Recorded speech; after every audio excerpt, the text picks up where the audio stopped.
큰 소리로 그들의 하나님 여호와께 부르짖고. 아멘. 오늘 말씀에 비춰본 인생 회개라는 제목으로 우리 잠깐 말씀을 생각해 보기를 원합니다.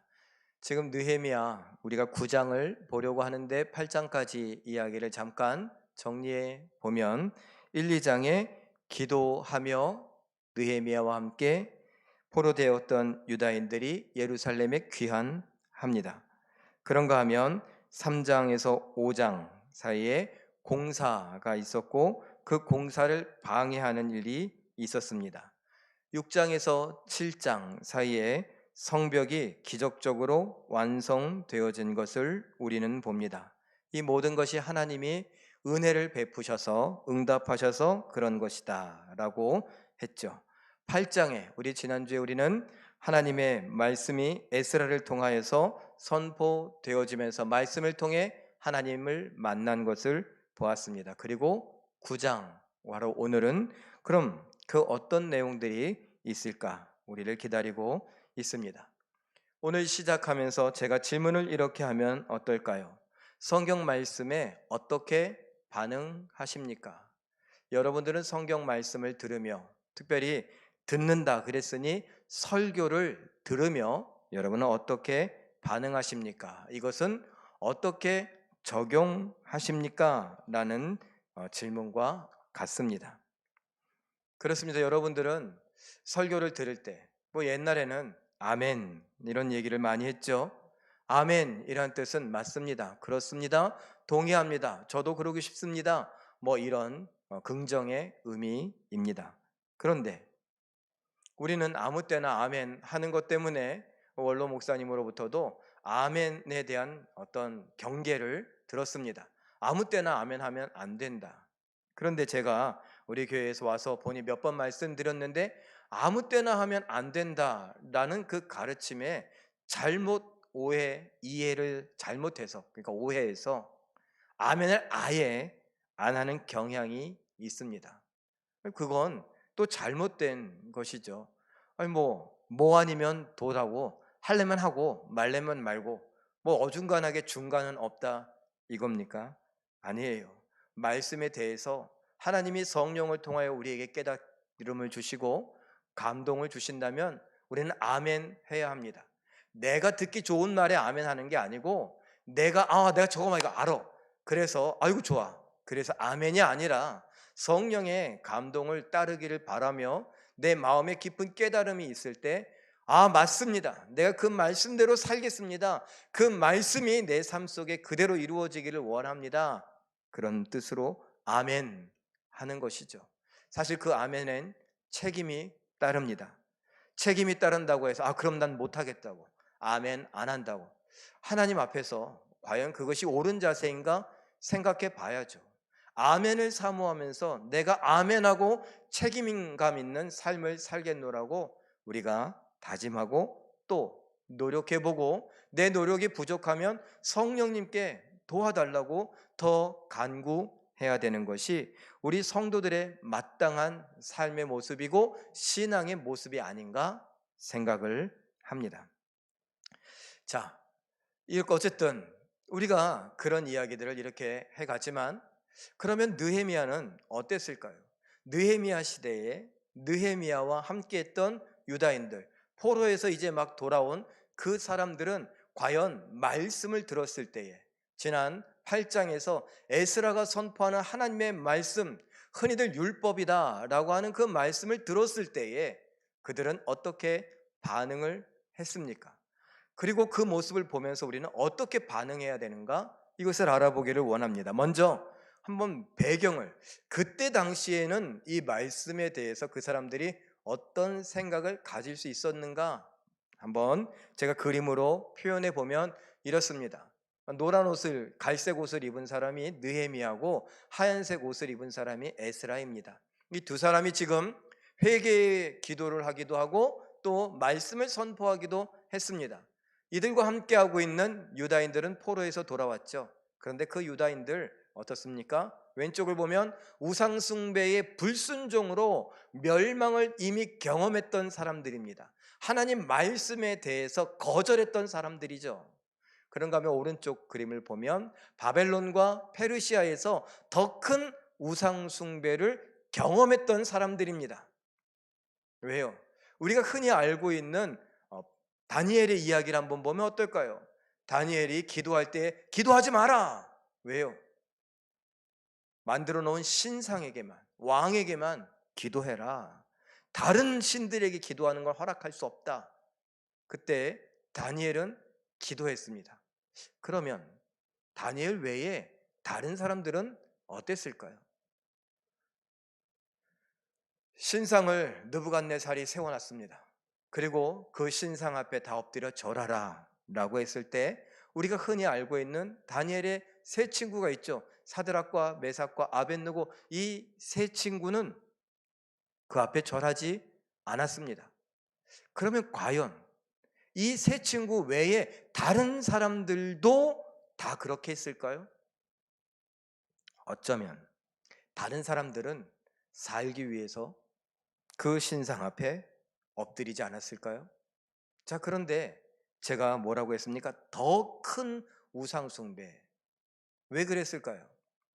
여러분, 우리가 고대 근동의 이야기를 할 때 전쟁을 하면 나라와 나라, 왕과 왕의 전쟁이 아니라 그 이상의 전쟁입니다. 그들이 믿는 신과 신의 전쟁입니다. 그래서 이 전쟁에서 이기면 누가 이기게 해줘요? 우리가 믿는 신이 이기게 해줬다라는 것이죠. 그러면 우리가 믿는 신이 이겼다면 상대편의 신은요, 상대 나라의 신은 우리 신보다 약한 신이에요. 그런데 성경을 보면 그렇진 않습니다. 성경에는 유일한 신은 하나님이십니다. 여호와 하나님, 야훼 엘로힘이 유일한 신이에요. 그 하나님은 어떻게 합니까? 유다인들, 이스라엘 사람들의 믿음의 모습을 보고 이스라엘 사람들이 이기게도 하시고 지게도 하십니다. 지게도 하신다라고 하는 것은 적국이 이기게 하신다는 말입니다. 적국의 신은 없습니다.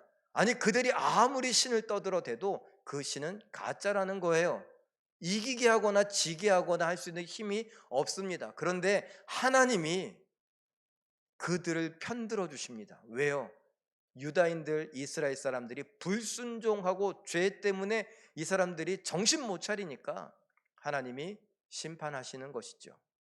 이런 반복의 역사가 바로 이스라엘 속에 있었고, 지금 바벨론의 포로로 끌려갔다가 바벨론 이후에 페르시아까지 포로 생활하다가 돌아온 이 유다인들, 그들은 불순종으로 말씀을 버렸던 사람들, 그래서 멸망을 경험했던 사람들. 그런데 끌려가고 난 다음에 포로로 끌려가서 회개하고 하나님 잘못했습니다 이러기 전에 거기에서 더 큰 우상을 보았습니다. 더 강력한 우상을 보았습니다. 더 규모가 큰 우상 숭배를 보았던 것입니다. 그들에게 하나님의 말씀을 잘 전한다, 그 말씀에 대해서 이 사람들이 바른 반응을 보이기를 바란다, 어쩌면 쉽지 않을 것입니다. 오늘날은 어떻습니까? 오늘날은 그때보다 더 큰 우상 숭배를 봅니다. 왜요? 돈이면 안 되는 게 없다. 돈이면 뭐든지 된다. 그런 거 아닐까요? 돈은 곧 우상이 되어버렸습니다. 신이 되어버렸습니다. 그래서 맘몬이라고 하는 신의 이름이 있습니다. 재물신이죠. 지금까지도 사람들 마음을 강력하게 움직이는 것은 바로 그 재물신 맘몬입니다. 사람들이 만들어낸 것이지만 그 사람들이 만들어낸 그것이 마치 생명이 있는 것처럼 사람들을 이리저리 끌고 다닙니다. 신앙이 아무리 좋아도, 신앙생활을 아무리 해도 돈 앞엔 장사가 없습니다. 다른 말로 돈 앞엔 신앙도 없는 것처럼 보입니다. 이럴 때 말씀이 우리의 귀에 들렸을 때 우리는 어떻게 합니까? 우리는 그들을 향하여, 세상 사람들을 향하여, 특별히 교회가 욕먹고 있는 이 시대의 사람들을 향하여 우리는 무슨 말씀을, 어떤 성경 말씀을 들려주고 알려줄 수 있을까요? 어쨌든 지금 느헤미야 이야기를 하고 있으니 다시 돌아와서 느헤미야는 지금 에스라와 만났습니다. 그림을 보면 지난주에 봤던 그림이죠. 에스라는 2차, 이 그림 다음이죠. 2차로 돌아왔습니다. 포로 귀환을 했고 기원전 458년에 돌아왔습니다. 그리고 느헤미야는 3차로 사람들을 이끌고 귀환했습니다. 그리고 그것은 기원전 445년입니다. 약 13년의 시간이 흘렀습니다. 그 말은 에스라가 지금 13년간 예루살렘을 지켜오고 있었다라는 것입니다. 그 나름대로 힘써서 지키려고 했는데 많은 일들이 엉망인 것을 보면 에스라도 어쩔 수 없었던 것 같습니다. 왜요? 아까 그 분위기 있죠? 말씀을 아무리 전해도 듣지 않는 그런 분위기. 왜요? 우상숭배에 여기에 찌들었고 그 모든 것을 봤었기 때문에 잘 믿지 않는 것입니다. 자, 그렇게 애써 오던 에스라에게 누가 왔습니까? 느헤미야가 왔고 같이 의기투합해서 하나님 앞에 다시 이 백성들을 바로 서게 하자, 말씀에 귀 기울이게 하자, 말씀에 찔림을 받게 하자. 그래서 어떻게 하자? 하나님께로 돌아가자. 이 이야기를 지금 하고 있는 것입니다. 느헤미야 9장 1절 말씀 우리 함께 괄호 안까지 읽어볼까요? 시작. 일곱째 달 그달 29날에 이스라엘 자손이 다 모여 금식하며 굵은 베옷을 입고 티끌을 무릅쓰며 모든 이방 사람들과 절규하고 서서 자기의 죄와 조상들의 허물을 자복 회개하고, 중요한 건 자복했다, 회개했다 라고 하는 것입니다. 그런데 1, 2, 3, 4번이 있습니다. 이 자복하고 회개하는 것을 효과적으로 하기 위해, 더 극대화하기 위해, 철저히 하기 위해 뭐 하느냐? 금식했다, 굵은 배 옷을 입었다, 티끌을 무릅썼다. 그리고 4번은 뭐예요? 모든 이방 사람들과 절교했다. 에스라 8장 9장에도 같은 내용이 나옵니다. 이방인들, 특별히 결혼했는데 이방 사람들과 결혼한 것을 다 끊어내고 정리하는 이런 일까지 있습니다. 왜 그럴까요? 하나님 앞에 조금 더 쉬운 말로 말하면 불쌍하게 보이려고 하는 거예요.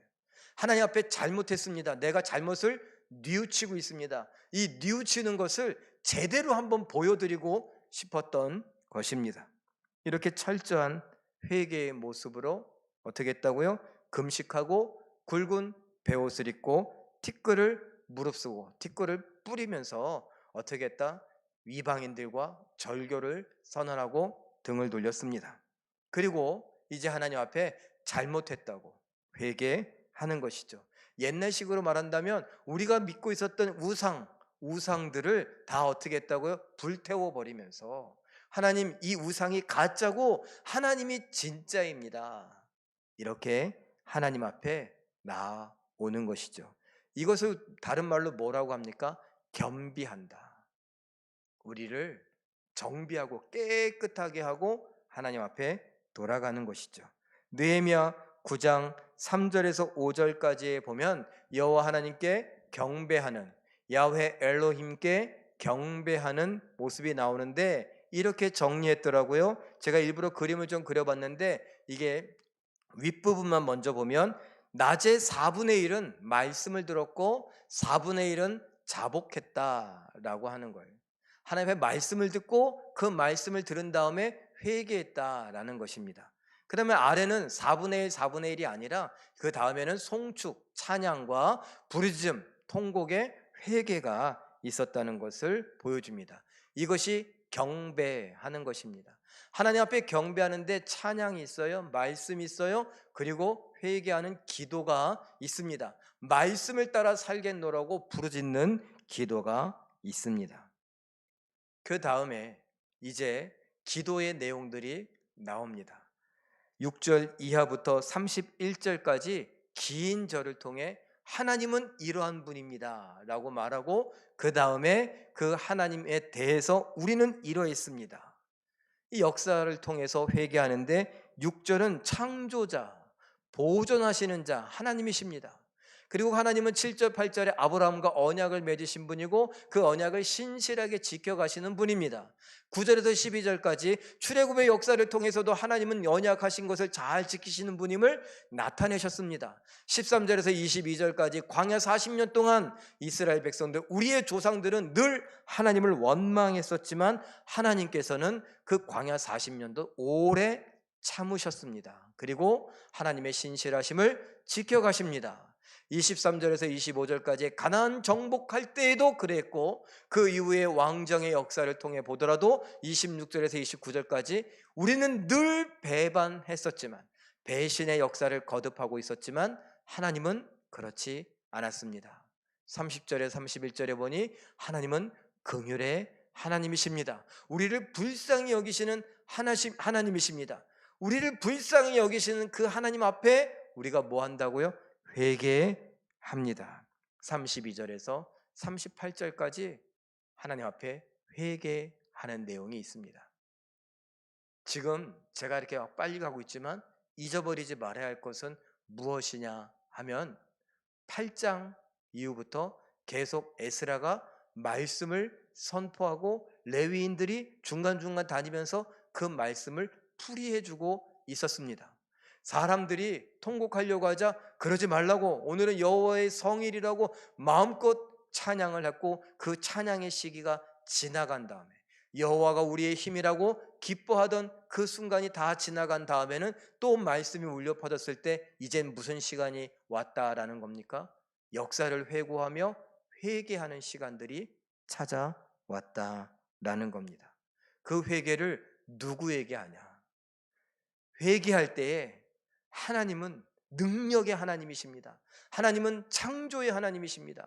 하나님은 전능하십니다. 하나님은 바위이십니다. 산성이십니다. 창이십니다. 칸이십니다. 이런 내용이 아니라 내가 회개할 때는 그 회개의 대상, 하나님이 어떤 하나님이냐? 바로 나를 불쌍히 여기신 하나님. 그래, 우리가 기도할 때에 하나님에 대한 정보, 성경을 통해서 또는 성경 공부를 통해서 또는 설교 시간에 들은 이야기들을 기억할 필요가 있어요. 그래서 설교를 듣고 배운 다음에 어떻게 해요? 잘 기억하는 것이 너무너무 중요한데 우리는 예배를 마치고 난 다음에는 다 잊어버렸다고 그럽니다. 그런 의미에서 저는 이 코로나19로 인해서 우리가 강제적으로 이렇게 유튜브를 통해 보기도 하고 홈페이지를 통해서 보기도 하고, 예전에도 홈페이지에 설교가 올라갔어요. 근데 그 잘 보지 않았어요. 몇 사람들만 보고 대부분 잊어버렸다고 하면서 홈페이지 들어갈 생각도 안 했어요. 그건 젊은 사람들이나 하는 그런 건 줄 알았죠. 그런데 이 코로나19라고 하는 이런 전염병이 강제적으로 우리 모두를 유튜브를 누르게 했어요.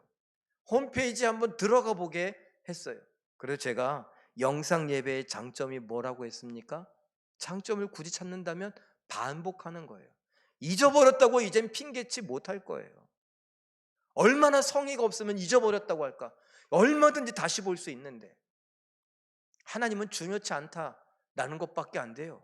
잊어버렸다고 하는 건요, 이젠 하나님은 중요치 않습니다. 그 말하기 전에 한 번 더 찾아보면 되죠. 내가 들고 다니는 이 스마트폰, 이걸로 얼마든지 확인할 수 있으니까요. 그래서 회개할 때 우리는 어떤 하나님을 찾아야 되느냐? 내가 알고 있는 수많은 하나님 가운데 사랑의 하나님, 긍휼의 하나님, 오래 참으신 하나님, 인자가 한이 없으신 하나님, 그런 하나님의 성품에 호소해야 합니다. 느헤미야 9장 31절 말씀 우리 함께 읽어보죠. 시작. 주의 크신 긍휼로 그들을 아주 멸하지 아니하시며 버리지도 아니하셨사오니 주는 은혜로우시고 불쌍히 여기시는 하나님이심이니이다. 아멘. 느헤미야와 또 에스라가 성도들에게, 온 유대인들에게 뭘 가르쳐요? 주의 크신 긍휼, 불쌍히 여기시는 하나님을 가르쳐요. 그리고 거기 호소합니다. 그 하나님은 어떤 하나님이냐? 아까 박스에 봤죠? 그들을 심판하셨고 바벨론의 포로로 끌려가게 하시고 페르시아에 살게 하시는데 아주 멸하여 버리지 않는다. 버리지 않는다. 그래서 돌아오게 하셨잖아요. 그걸 기억하는 거예요. 아, 우리가 다 없어지지 않고 다 흩어져 버리지 않고 어떻게 해요? 그 중에서 하나님이 우리를 기억하여 다시 돌아오게 하셨으니 이 하나님은 우리를 버리시는 하나님이 아니구나. 왜 안 버리실까? 사랑이 많으셔서. 그런 걸 어떻게 표현해? 인간적인 표현으로 우리가 흔히 하는 말 은혜로 오셔서.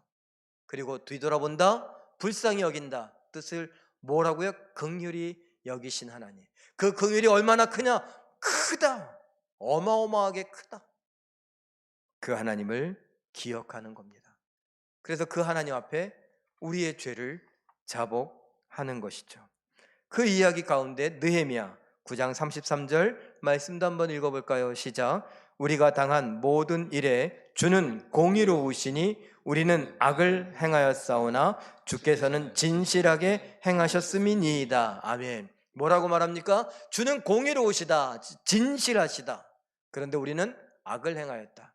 역사를 통해 창조 이후부터 아브라함과 언약을 맺은 이후로부터 사람은 계속해서 하나님과의 약속, 그 계명, 율법을 우리는 어기고 버리고, 그래서 우상 숭배하고 그 결과 이렇게 심판을 받기까지, 멸망을 경험하기까지 했는데, 하나님은 이 멸망시킨 중에도, 심판을 집행하시는 중에도 공의로우시고 진실하시다. 감정적으로 홧김에 않으신다라는 겁니다. 이걸 우리가 잘 기억해야 돼요. 하나님은 진실하십니다. 내가 이렇게 벌 받는 거, 흔히 말하는 벌 받는 거, 심판받는 건 내가 뭘 받는 거예요? 죄값을 받는 거예요. 그런데 그 죄값을 다 받는 게 아니더라고요. 내 죄는 죄의 삭은 사망이라, 사망을 경험해야 되는데 하나님이 사망에까지 가지 않도록 하시더라고요. 공의로우시고 진실하시다. 그리고 그 이후에 33절에서 35절까지 계속 이렇게 비교합니다.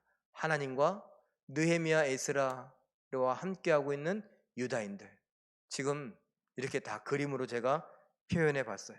하나님은 공의로우시고 진실하신 반면 우리 사람들은 어떤가? 악, 율법의 불순종, 섬기지 않음, 악행, 죄, 이러한 단어들이 33절에서 35절에 반복되고 있습니다. 너무나 비교되죠. 하나님과 상대가 되지 않는 바로 우리 사람들.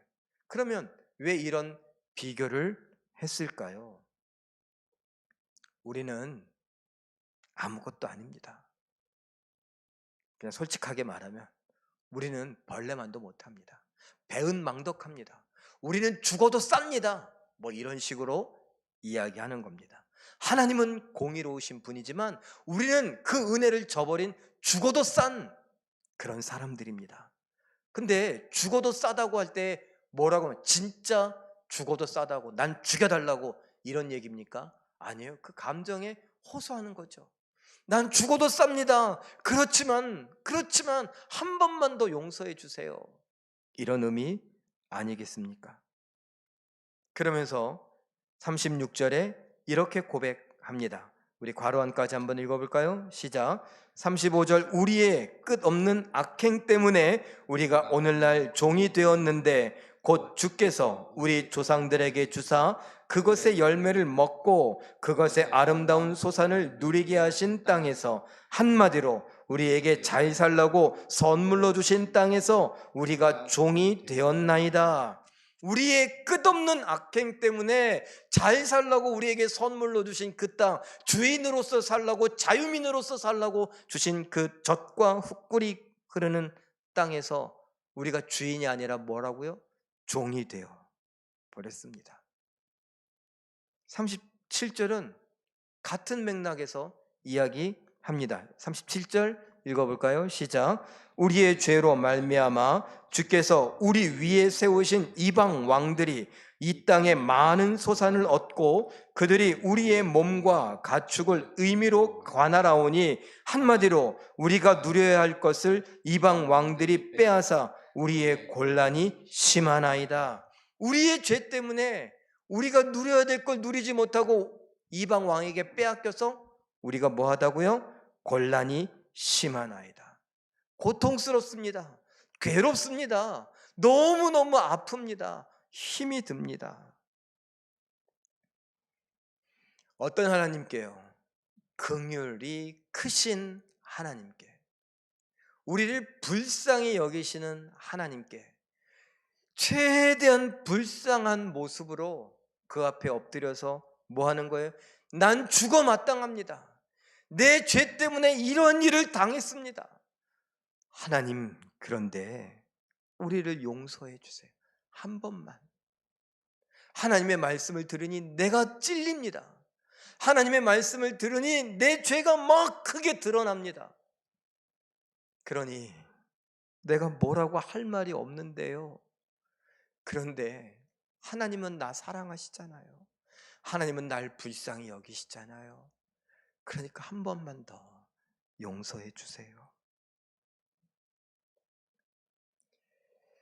다윗도 시편 32편 1절에 이렇게 노래합니다. 읽어보죠. 시작. 허물의 사함을 받고 자신의 죄가 가려진 자는 복이 있도다. 다윗도 죄를 졌었습니다. 다윗도 그 죄 때문에 고통스러웠습니다. 그 죄가 자신을 아프게 하고 힘들게 하고 괴롭게 하고 잠 못 자게 하고 뼈가 시리고 아프게 만드는 것을 경험했습니다. 그러면서 노래합니다.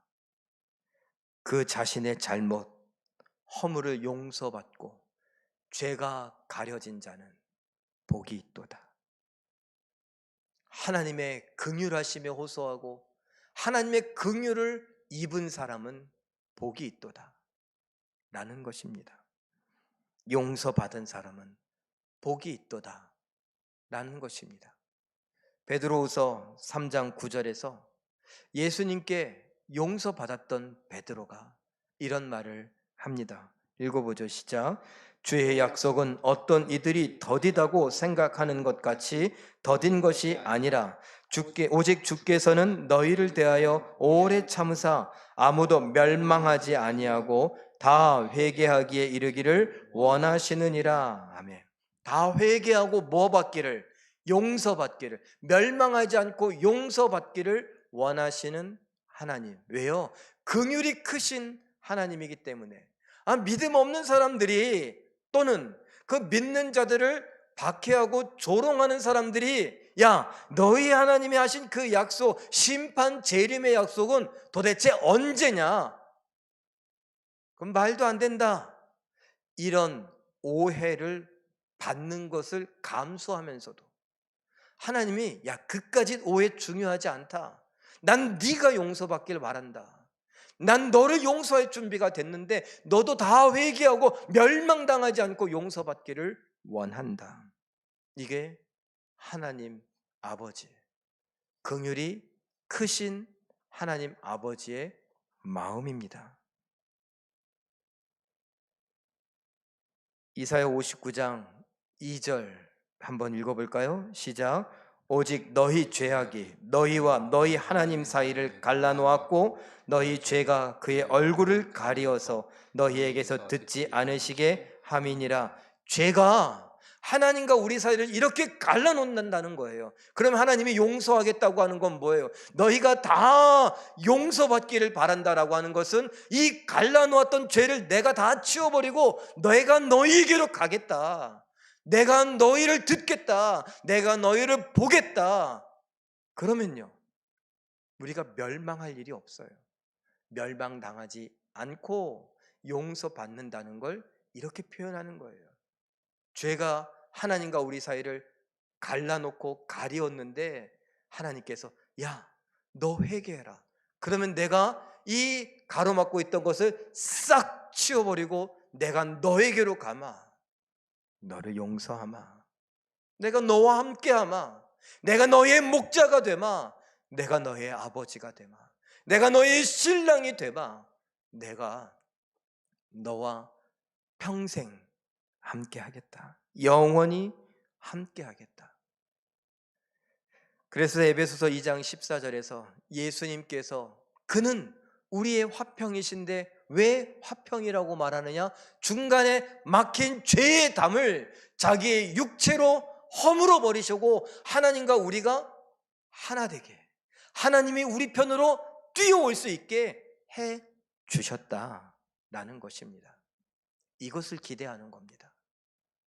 예수 그리스도께서 자신의 육체로 하나님과 우리 사이를 가로막고 있는 그 죄를 자신의 육체로 십자가에 못 박혀 죽는 것으로 허물어 버리신 것처럼, 그리고 하나님이 우리에게로 뛰어올 수 있게 해주신 것처럼, 우리가 그것을 또 누리는 방법은 무엇이냐? 회개다 라는 겁니다. 그 회개는 무엇에 대한 반응이냐? 말씀에 대한 반응이라는 거예요. 그럼 회개가 왜 말씀에 대한 반응일까요? 한마디로 정리해보면 죄가 무엇인가를 알면 됩니다. 죄가 어원적으로 보면 뭐라고요? 빗나간다. 무엇에 빗나간다? 관역에 빗나가는데 그 관역은 하나님 말씀이다. 그러니까 우리가 이 말씀을 들으면 관역이 분명해지는 거예요. 우리가 이 말씀을 배우면 내가 빗나갔던 것들이 무엇인지 알게 되는 것입니다. 그래서 죄를 깨닫게 되고, 그래서 회개하게 되죠. 그러면 회개하면 하나님 잘못했습니다, 용서해 주세요, 그러면 땡입니까? 아니요. 아까 아멘과 같이 책임이 따릅니다. 하나님 앞에 회개하고 나서 그 책임은 무엇입니까? 바로 이 말씀에 우리가 이제 맞춰가는 거죠. 빗나갔던 걸 하나님 앞에 용서해 달라고 했으니 다시 기회를 잡았을 땐 맞추는 거죠. 맞추는 건 뭐예요? 우리가 실력을 잘 연마해서 하는 거예요? 아니요. 말씀에 순종하는 것입니다. 그래서 이렇게 제가 여러분과 마지막으로 한번 나누려고 합니다. 성경 말씀에 대해 한번 읽어볼까요? 시작. 성경 말씀에 아멘으로 화답하며 우리 자신을 살펴 회개해야 합니다. 순종하라는 말이에요. 순종. 말씀에 회개하고 순종하는 삶, 이것이 우리의 반응이어야 합니다. 다시 한번요. 말씀에 대해서 뭐라고요? 우리가 회개하고 순종하는 것이 말씀에 대한 반응이라는 거예요. 우리가 마땅히 해야 할 반응입니다.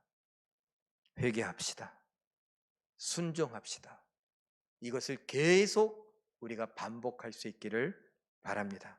마지막으로 하나 읽어보죠. 성경 시작.